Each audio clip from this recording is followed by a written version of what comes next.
NTR.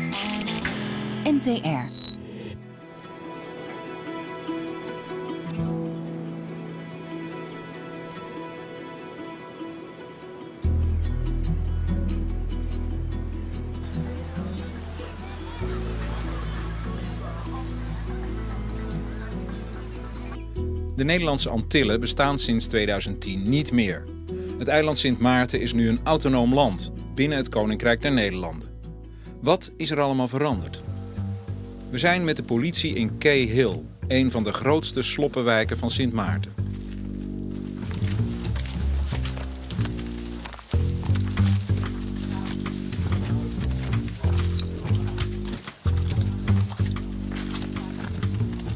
One of the sort of crimes I've met here was a lot of break-ins within homes and also one or two murder cases as well. A couple of years ago, there was a young man that was shot and killed point blank range in the head, and he was discovered right at the beginning of the road right here. His body was found. And it was the start of what we call a killing spree a few years ago. Morning. Morning. How are you? Everything good? All right, man. Yeah. Just still good, okay? Okay. All right, man. Always here if you need me. Okay. Take care. All right.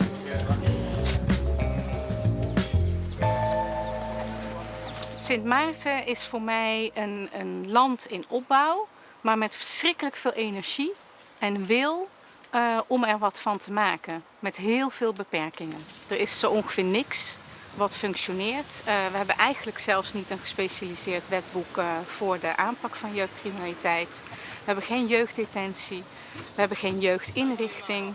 De jeugdreclassering bestaat niet of nauwelijks.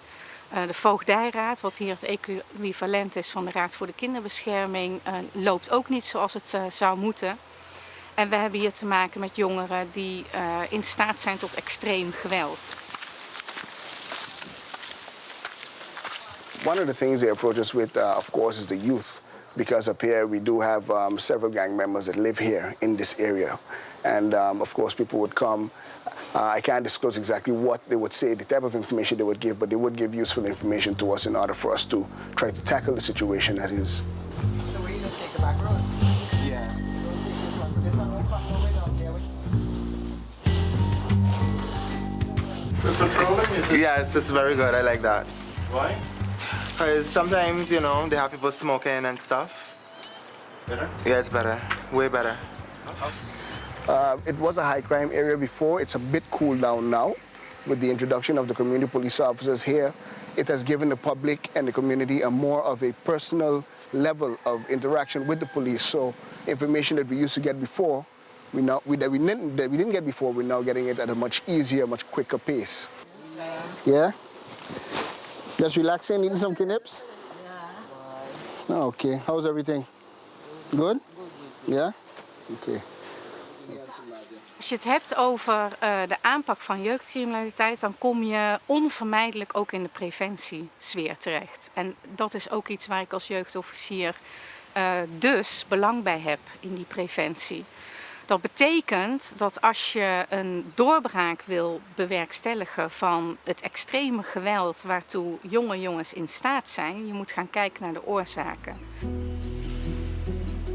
KB, een wijk in de buurt van de hoofdstad Sint-Philipsburg. Er wonen immigranten uit Haiti en uit de Dominicaanse Republiek.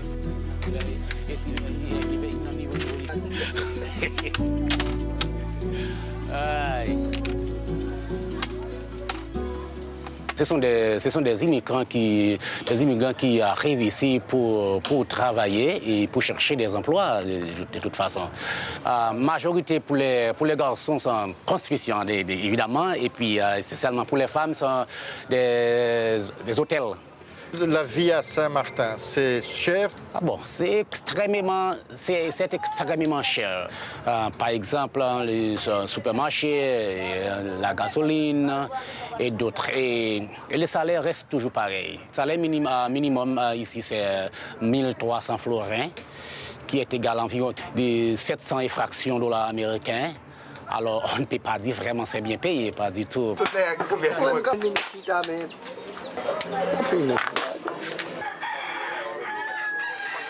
Quand tu payes, et quand je paye avec la maison, avec des enfants pour la nourriture. Après, tu restes rien pour faire.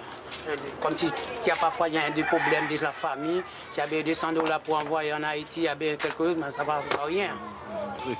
Qu'est-ce que vous faites, par exemple, pour travail? Souvent, il y a des fois quand il y a un petit boulot fait, mais pas tout le temps. Bon, et 12 semaines, nous n'avons pas de travail qu'on a là. Donc pas tous les jours? Non, pas tous les jours. Au cas où il y a un petit bail fait aujourd'hui, là, on va contre pour qu'il est encore.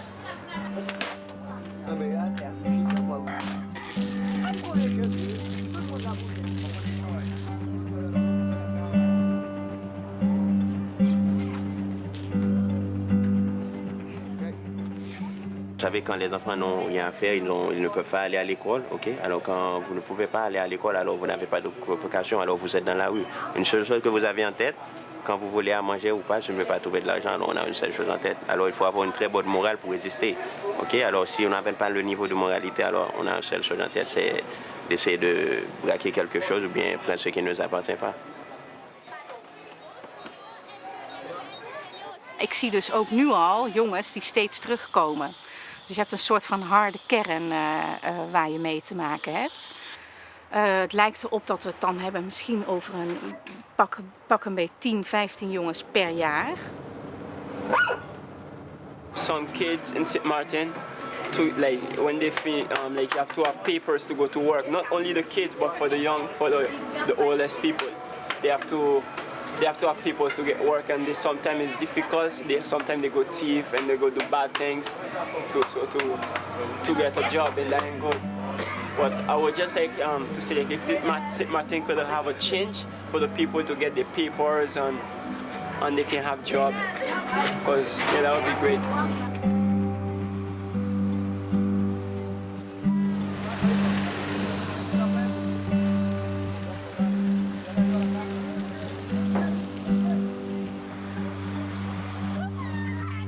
Het beeld is dat er toch jongens zijn die eigenlijk heel erg op zichzelf zijn aangewezen. We hebben hier te maken met veel eenoudergezinnen. Vaders die eigenlijk hun verantwoordelijkheid niet nemen. Moeders die 2 banen werken en niet of nauwelijks tijd hebben om hun kinderen op te vangen. Jongens zijn dus, moeten het zelf maar zien te rennen. De armoede is gigantisch. Wat je hier ziet, dat vind ik wel echt schokkend. Hier worden gewelddadige overvallen gepleegd, eigenlijk voor een relatief kleine buit. Je hebt het over een paar $100, soms zelfs wel minder, die buit gemaakt wordt. En toch zijn jongens bereid om daarvoor een wapen op het hoofd te zetten van iemand. Sint Maarten is bij toeristen bekend om Front Street, een straat vol casino's en juwelierszaken.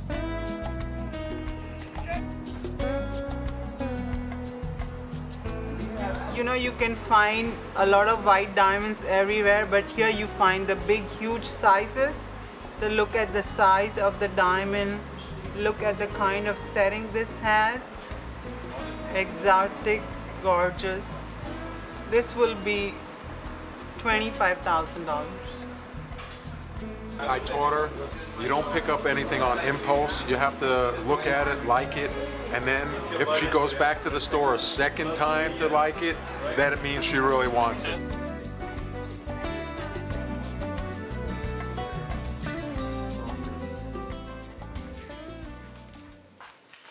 Om de hoek van Front Street heeft de kerk van Sint Maarten een voedselbank.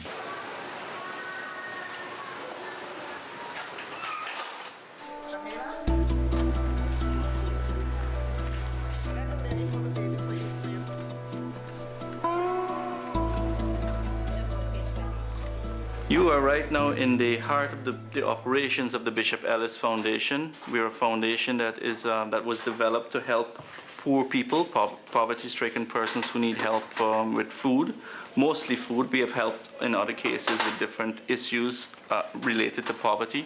But our main helping mode at the moment is to provide food.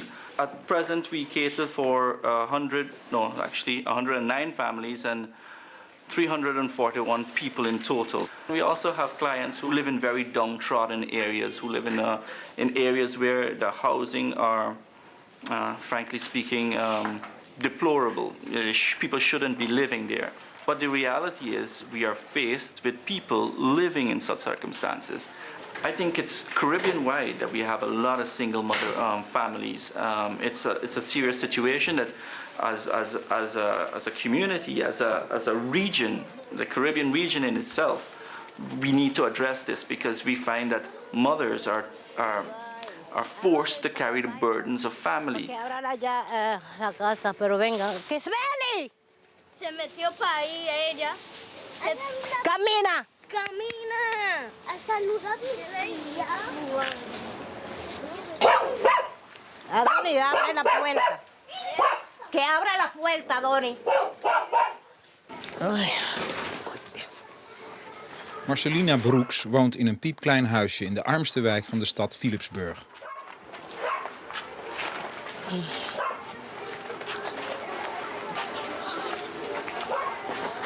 ¿Abre la persiana? Ya yo la abrí. Ay. Uy.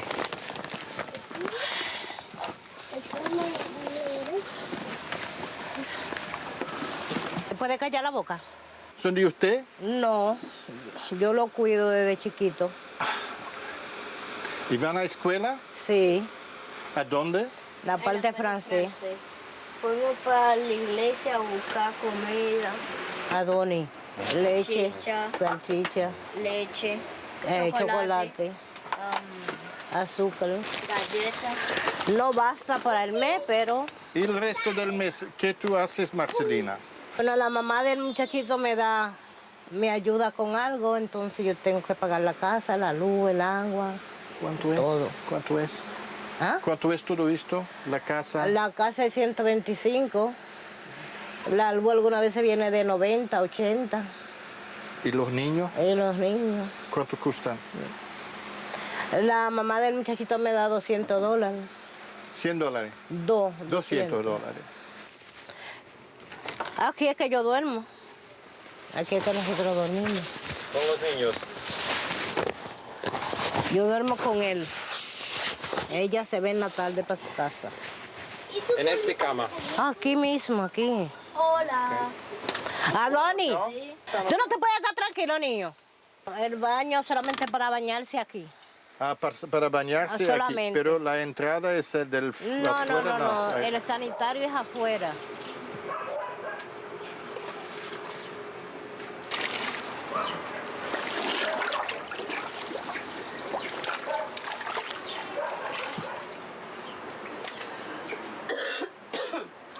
Yo lo mando para la escuela por la mañana. Él regresa en la tarde. ¿Cómo va? ¿De bus? En un bus y que lo lleva. Ah. La mamá le paga un bus para que lo lleve y lo traiga. Oh, ¿y la mamá está dónde? En su casa, pero su mamá trabaja de noche. Entonces la mamá de la niña... Es una otra mamá, ¿no? Sí, ella vive en la parte francesa. Ella estaba trabajando, pero no está trabajando ahora porque los franceses la pusieron a estudiar para los papeles. ¿Por qué no me deja? Be quiet, ¿eh? Oh, deja eso ahí que fue para ustedes comer. ¿Todo ahí?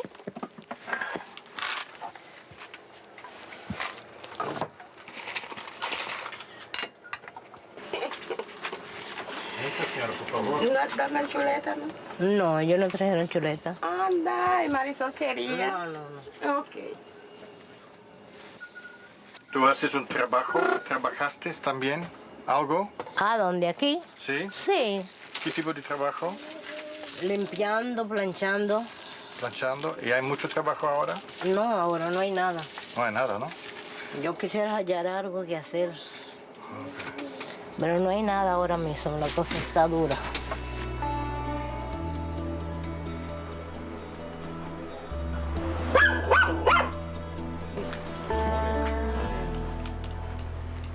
Mijn beeld is dat het geweldgebruik in het gezin eigenlijk daar begint het al. En dat geweldgebruik, dat wordt normaal gevonden. De gevallen van kindermishandelingen zijn soms extreem. Dus jongens worden geconfronteerd met geweld, krijgen het boodschap dat dat normaal is. Dat geweldgebruik zet zich voort op school. tussen leerlingen onderling, maar ook naar leraren toe. Jongeren worden niet geleerd om conflicten op te lossen op een normale manier, maar wordt geleerd om dat op te lossen met geweld. En tegen de tijd dat zij in het criminele circuit terechtkomen, zijn zij dus ook in staat om extreem geweld te gebruiken. En vinden dat ook normaal. En zijn dan ook erg verbaasd als dat wordt afgestraft met hoge straffen.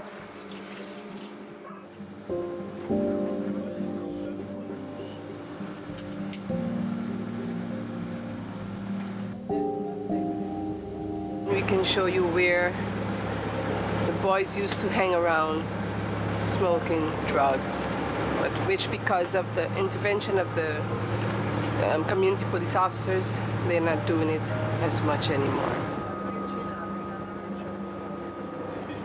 They're selling drugs. How much?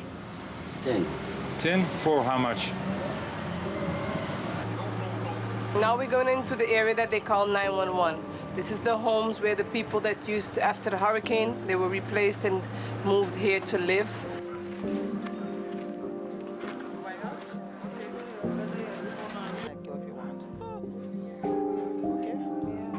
Is this your child? Yes. You work, you go to school? No, I just stay home. You stay home. And you live here with? My mother, my brother, and my daughter. And your daughter. Okay. And how long you're not going to school now? About 2 years now. What's the reason why you stopped going to school? You finished? And you never thought about furthering your education to do something else? Yeah, I was in SBO, but then I ended up getting pregnant again.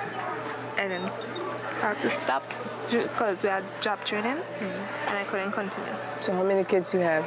Going on my second. You're going on your second one. And you can handle 2 kids, so you think? So far, yeah. Moeders staan er vaak alleen voor. Vader neemt de verantwoordelijkheid niet. Moeders werken vaak 2 banen, zijn veel uit huis. De armoede is gigantisch, waardoor kinderen erg op zichzelf aangewezen zijn. Dus wil je iets gaan bereiken hier, wil je jongens een alternatief bieden voor eigenlijk die criminele carrière, dan zul je dus ook wat moeten doen aan de armoedebestrijding. Een van de manieren om ouders meer mogelijkheden te geven om te kunnen werken is kinderopvang. Vrijwilligers hebben in de wijk Belvedere zo'n opvang opgezet.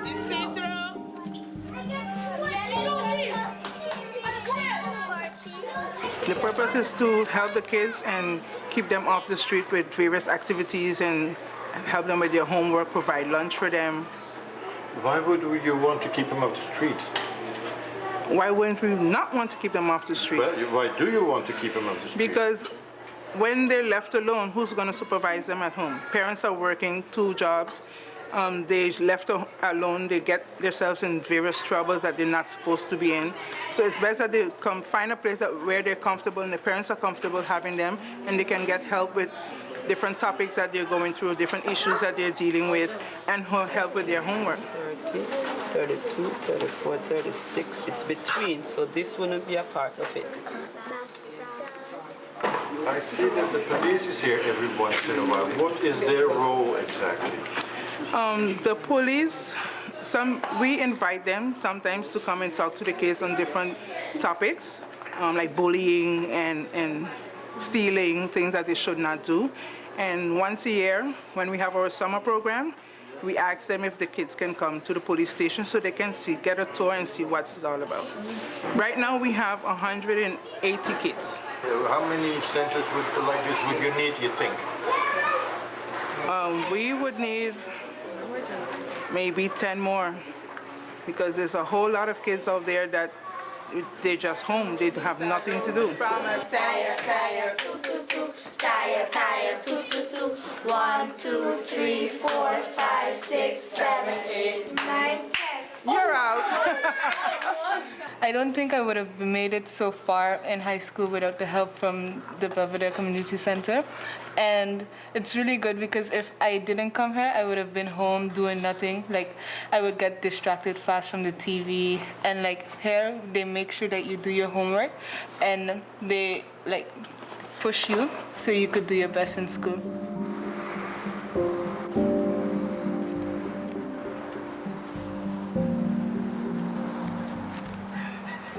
This location is excellent. The clientele is 95% locals, 5% tourists. Why Cindy is at this location, why it's also a good location, because if you look across the street, we have the El Capitan, so we have a group of brothels or houses, like the Red Zone. We also have them across the street, so all those persons that visit the island would come across here by Cindy, and they would also be able to enjoy our Trinidadian roti that we have here. We have a lot of the single moms that do have a lot of problems by themselves. They find themselves sometimes prostituting their daughters into the Seamen's Club, for example, or El Capitan. So the little girls from, let's say, 12 and up, they end up in these kind of places. So far, I have it under control. I know the homes where we have this prostitution that's going on. ¿Cómo estás? ¿Cómo estás? Hola. Hola. ¿Y ahí? ¿Estás trabajando aquí por cerca? No, soy una amiga que vengo acá al salón. Ah, el salón. Sí. ¿Y usted es de dónde? Yo soy de Santo Domingo.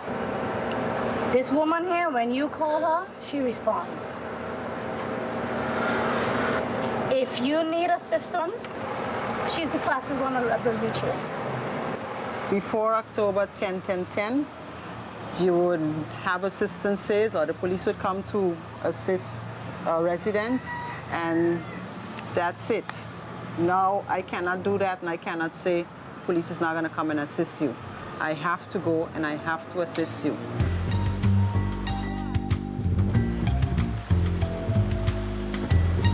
Ja, het werk hier is eigenlijk pas sinds 10-10-10 begonnen.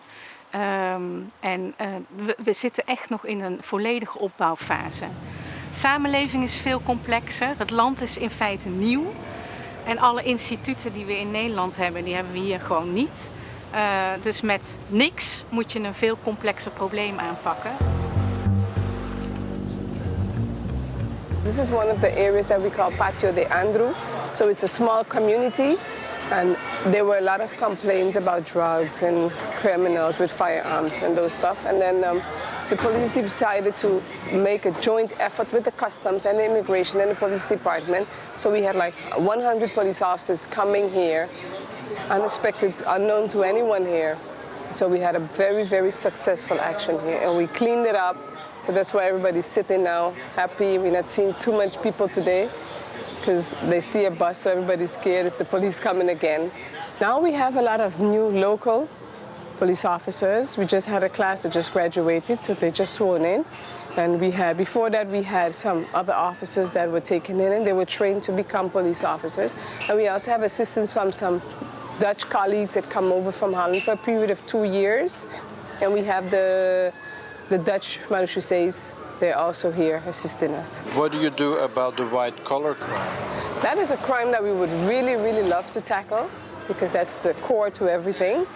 But unfortunately, we don't have enough financial detectives. We have 2 with 1 additional coming, and they're doing very much so their best to control it. You don't have to be afraid every time you see the police. You don't have to be afraid every time. We just try to keep everything under control. We never get problem no more. Exactly. So then you don't have to be afraid. Okay? All right. Hope you feel better, okay?